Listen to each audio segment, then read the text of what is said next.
PSBB transisi DKI Jakarta akan berakhir tanggal 2 Juli. Apa langkah yang akan dilakukan pemerintah DKI Jakarta setelah PSBB transisi berakhir? Ya, langsung saja kita tanyakan kepada Wakil Gubernur DKI Jakarta, ada Bapak Ahmad Riza Patria. Halo, selamat sore Pak. Selamat sore. Ya. Waalaikumsalam warahmatullahi wabarakatuh. Kira-kira setelah PSBB transisi berakhir, apa yang akan dilakukan oleh pemerintah? Ya, sebagaimana diumumkan Pak Gubernur pada bulan lalu, tanggal 4 Juni, bahwa di tanggal 5 Juni sampai dengan 2 Juli, kita memasuki PSBB masa transisi di fase pertama. Di fase pertama, kami melakukan pelonggaran unit-unit kegiatan sebanyak 50% secara bertahap di minggu pertama, 2 dan 3. Sebagaimana diketahui, minggu pertama kami membuka unit-unit kegiatan ibadah, kemudian di minggu kedua perkantoran, di minggu ketiga pasar, dan di minggu keempat tempat-tempat rekreasi. Dari pembukaan pelonggaran, sejujurnya di lapangan, sekalipun dilonggarkan sebanyak 50%, tapi tempat-tempat tersebut belum memenuhi 50%. Seperti di mal, di pasar, itu rata-rata masih 20-30% pengunjung.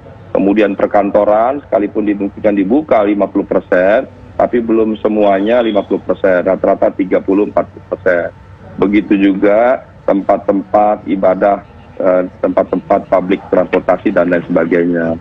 Ini artinya apa? Ini artinya masyarakat, alhamdulillah masyarakat Jakarta masih patuh, taat dan disiplin sesuai dengan himbauan dari Pak Gubernur, yaitu bahwa tempat yang terbaik adalah tetap berada di rumah. Pak Riza. Sekalipun juga kami sampaikan bahwa sekolah tetap di rumah, beribadah tetap di rumah, bekerja tetap di rumah, kecuali sesuatu yang sangat penting baru dimungkinkan keluar dari rumah, tentu dengan melaksanakan protokol COVID. Pak Riza, bisa berikan kami gambaran kira-kira pelonggaran seperti apa lagi yang nantinya akan diberlakukan Pak setelah PSBB transisi? Karena kan kalau sekarang mungkin secara parsial, mulai dari mal, kemudian pendidikan, dan juga tempat-tempat ruang publik lainnya Pak.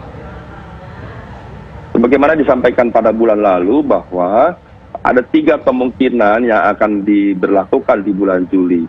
Yang pertama, kalau ada angka-angka positif, angka-angka perbaikan, angka-angka positif meningkat, kurva-kurva semakin meningkat, artinya semakin membaik, kurva-kurvanya semakin baik, yaitu kurva-kurva semakin menurun, kemudian didukung sarana prasarana, logistik, SDM, kemudian R0-nya jauh di bawah 1 dan lain-lain, itu artinya kita akan memasuki masa sehat, aman, produktif, atau yang lebih dikenal oleh masyarakat masa new normal baru.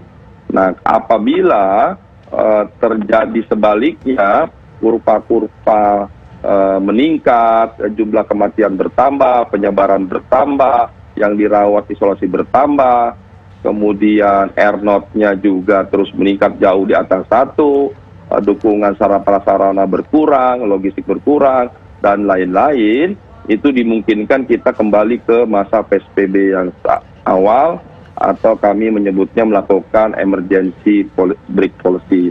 Nah, namun sebaliknya pilihan yang ketiga, apabila tidak kedua-duanya, maka kita akan memperpanjang masa transisi di fase kedua. Ya, Pak Riza, itu kan ada beberapa indikator. Kalau dari PSBB transisi ini artinya sudah bisa kita baca dong, meskipun masih menunggu sampai tanggal 2, tapi sudah bisa dibaca nggak? Trennya kita seperti apa? Apakah tetap di masa transisi atau kita sudah bisa memasuki new normal? Ya, kalau lihat trennya, teman-teman semua yang paham, yang mengerti dari angka-angka yang setiap hari diumumkan oleh gugus tugas pusat maupun angka-angka yang disampaikan oleh pemerintah Jakarta, kita belum memasuki masa sehat, aman, produktif, ya. Jadi angkanya belum semuanya baik begitu, ya. Namun demikian angkanya juga tidak jelek, ya. Mohon maaf dibandingkan dengan provinsi atau kota-kota lainnya. Nah, dengan demikian artinya belum masuk, kenapa Pak? Apa yang harus kita kejar, apa yang harus kita perbaiki supaya kita mungkin bisa menuju betul-betul dalam kondisi aman dan kondisi sehat, Pak? Ya, memang di masa PSBB transisi di bulan Juni ini memang terjadi euforia, ya. Orang bosan di rumah, ingin keluar dan sebagainya.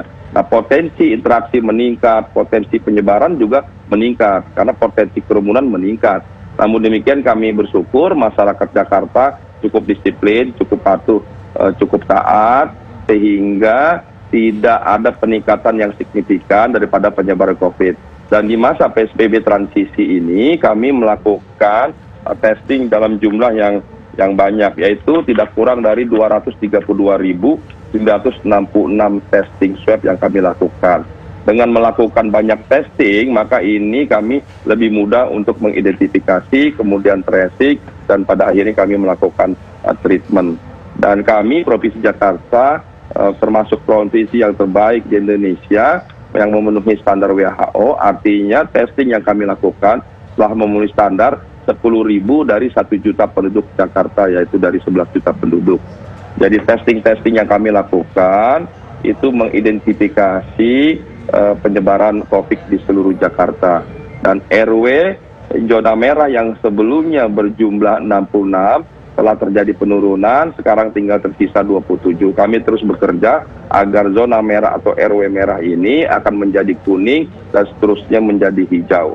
Baik. Jadi upaya kami lakukan dengan berbagai cara agar angka-angka penurunan semakin signifikan, angka-angka kesembuhan semakin meningkat, dan pada akhirnya kita akan memasuki yang kami sebut masyarakat sehat, aman, dan produktif. Baik, itu perbedaan mencolok ya Pak, sehat, aman, dan produktif. Tapi kalau lihat dari angka Pak, dari 27 Juni sampai dengan 30 Juni, 213, kemudian menurun ke 132, dan ada 95 kasus baru.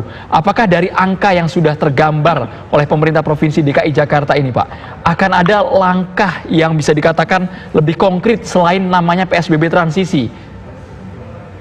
Ya, jadi yang pertama yang perlu kami sampaikan, kalau semakin banyak testing dilakukan, maka logika sederhananya semakin meningkat angka penemuannya, ya.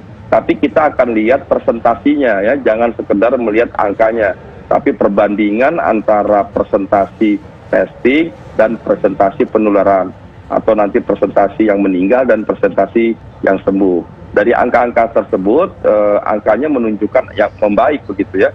Sekalipun penyebarannya meningkat, tapi kesembuhannya jauh lebih tinggi. Sehingga kami optimis pada masa-masa yang ke depan Jakarta akan lebih baik. Namun demikian kami belum memastikan untuk memasuki masa sehat, aman, dan produktif.